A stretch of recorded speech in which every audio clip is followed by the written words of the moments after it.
We've been doing a lot of laughing, which is good for a comedy show and a comedy CD, but what we haven't done is a lot of thinking, and I'd like to do that now. I've written some haikus. Haikus are Japanese poems consisting of 17 syllables, 3 lines, 5, 7, 5, and I find them to have a certain philosophical construct. There's a certain soundness in their simplicity, a clearness in their cogency, if you will. So hopefully what we'll do right now is read these haikus, think for a bit, and then when we go back to the jokes and the laughing, they will have benefited from the time you took to think.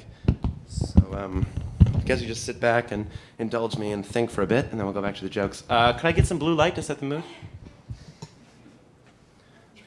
Perfect.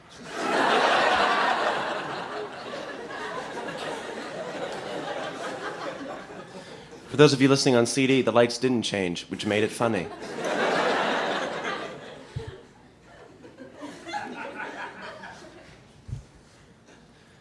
I saw a rainbow in the day my grandma died. Fucking lesbian.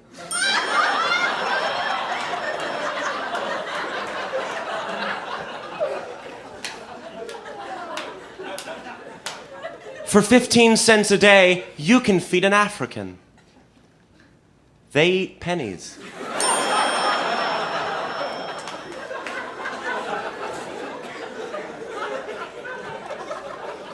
Old people's skin sags because it is being pulled towards the underworld.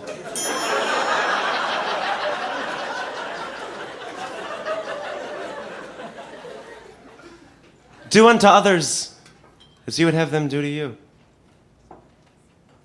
said the rapist.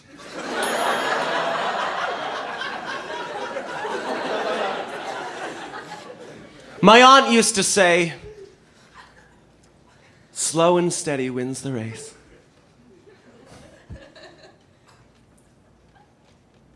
She died in a fire.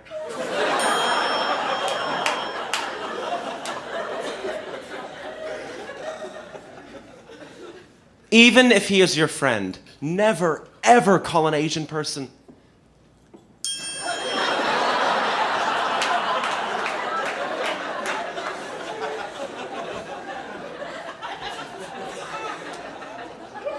And finally, Bono, if you want to help poor people, sell your tinted shades, you cunt.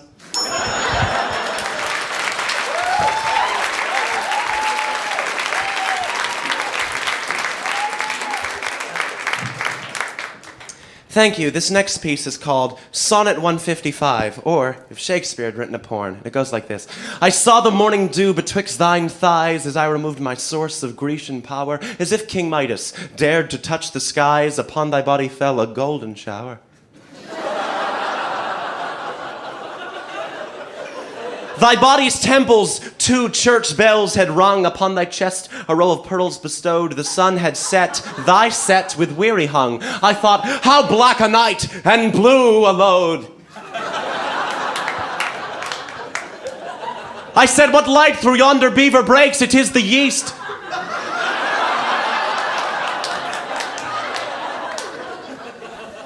And now my belly's yellow, my pole gives cause to storms and earthy quakes, but 'tis not massive, I am no Othello.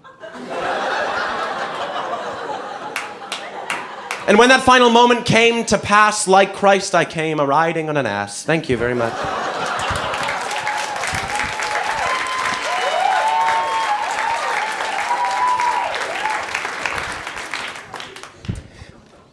William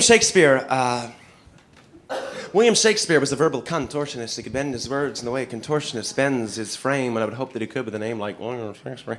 William Shakespeare, some of you seem lost. Look, say your name was Robert Frost and you couldn't write, that would suck. Well, I guess you could always go as Bobby Frost and own an ice cream truck. He was balanced like a simile and could stack metaphor 5, 6 at a time and rhyme into the very last line of a soliloquy, which finally said outright with the previous 77 we're only hinting at. He had puns and quips and tons of trips of sons with ships, with nuns, with hips and buns and lips, but I have something that Shakespeare never had. Penicillin. See, it hadn't been invented yet. Back then, they only had quillicillin. Hey, it's not that hard, Bard. I'm sorry, I got a bone to pick with you, William, so if you could just listen up here and listen to this theater queer's theater query here and maybe act like a real artist for once in your life. Say Van Gogh and lend me your ear. You're not a writer. You're a writer like fucking Hulk Hogan's a street fighter. You write these dramas, you accumulate your wealth, you hold nature as 'twere a mirror of yourself. Just because you're messed up doesn't mean we are too. Just because you want to bang your mom doesn't mean the Danish princes do. What? Who? Yeah, Hamlet, Shakespeare. Yeah, that's right, the young prince whose father died at the hands of his uncle with whom his mother lied. Sound familiar? It's the fucking Lion King.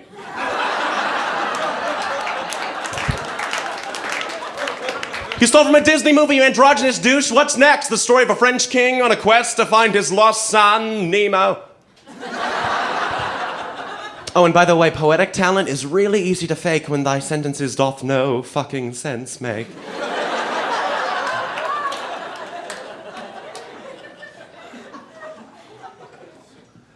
To be or not to be? That is the question, whether 'tis nobler in the mind to suffer the slings and arrows of outrageous fortune, or to take arms against a sea of troubles and by opposing end them to die. To sleep no more, and by sleep to say we end the heartache and the thousand natural shocks that flesh is heir to. 'Tis a consummation devoutly to be wished, to die, to sleep. To sleep, perchance to dream. Aye, there's the rub, for in that sleep of death, what dreams may come when we have shuffled off this mortal coil must give us pause. Like what?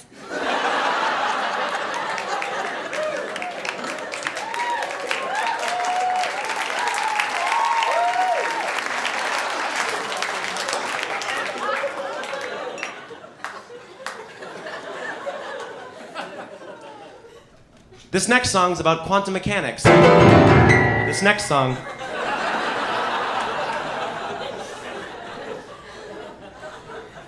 I was raised very well, like a field of corn. You know, I was also raised very Christian, like the children of the corn. The Christians get angry at me because I say things like, why the long nose, Pope Pinocchio? They think I'll go to hell. The truth is, I've been to Christian hell, and I actually wrote a song about it. Hitler was there, and so were all the Jews, yeah, so it got a little awkward.